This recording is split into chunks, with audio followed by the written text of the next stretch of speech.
അപ്പോൾ ഫ്രണ്ട്സ്, നമ്മളിന്ന് ചെയ്യാൻ പോകുന്നത് വിവിധ രാഷ്ട്രങ്ങളുടെ പതാകകളാണ്. അപ്പോൾ നമുക്ക് നേരെ വീഡിയോയിലേക്ക് കിടക്കാം. അപ്പോൾ ഫ്രണ്ട്സ്, ആദ്യത്തെ ജില്ല എന്ന് പറയുന്നത് ഇന്ത്യയാണ്. അതിനുശേഷമുള്ളത് ന്യൂസിലാൻഡാണ്. അതിനുശേഷം വരുന്നത് ജർമ്മനിയാണ്. അതിനുശേഷം ബംഗ്ലാദേശാണ് വരുന്നത്. അതിനുശേഷം ബഹ്റൈൻ എന്ന് പറയുന്നൊരു രാഷ്ട്രമാണ്. അതിനുശേഷം ബെൽജിയം, അതിനുശേഷം അമേരിക്ക, അതിനുശേഷം കിർഗിസ്ഥാൻ, അതിനുശേഷം കസാക്കിസ്ഥാൻ എന്ന് പറയുന്നൊരു രാഷ്ട്രമാണ്. അതിനുശേഷം അയർലൻഡ് എന്ന് പറയുന്നൊരു രാഷ്ട്രമാണ്. അതിനുശേഷം സൗത്ത് ആഫ്രിക്ക, എല്ലാവർക്കും പരിചയമുള്ളൊരു രാഷ്ട്രമാണ്. അതിനുശേഷം വരുന്നത് അഫ്ഗാനിസ്ഥാനാണ്. അതും മിക്കവർക്കും പരിചയമുള്ളത് തന്നെയാണ്. അതിനുശേഷം വരുന്നത് ചൈനയാണ്. ചൈന പിന്നെ എല്ലാവർക്കും അറിയാം. അതിനുശേഷം വരുന്നത് ഇറാൻ ആണ്. അതിനുശേഷം ഇറാഖ് ഒരു മാച്ച് ഉണ്ട്. അതിനുശേഷം വരുന്നത് മലേഷ്യ ആണ്. അതിനുശേഷം ഹംഗറി, അതിനുശേഷം ഗ്രീസ്, അതിനുശേഷം ഈജിപ്താണ് വരുന്നത്. അതിനുശേഷം ലിബിയ, അതിനുശേഷം വരുന്നത് ലബനാൻ എന്ന് പറയുന്നൊരു രാഷ്ട്രമാണ്. അതിനുശേഷം ഇസ്രായേൽ, അതിനുശേഷം വരുന്നത്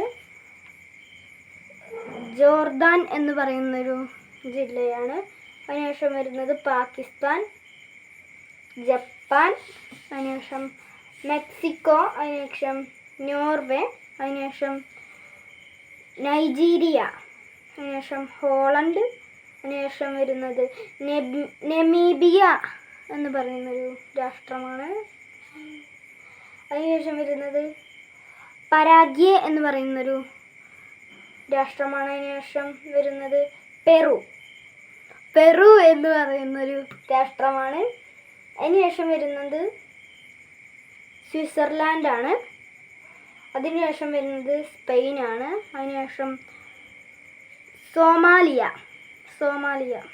ഒരു പരിചയമില്ലാത്ത പേരാണ്. ശേഷം വരുന്നത് സിംഗപ്പൂറാണ്.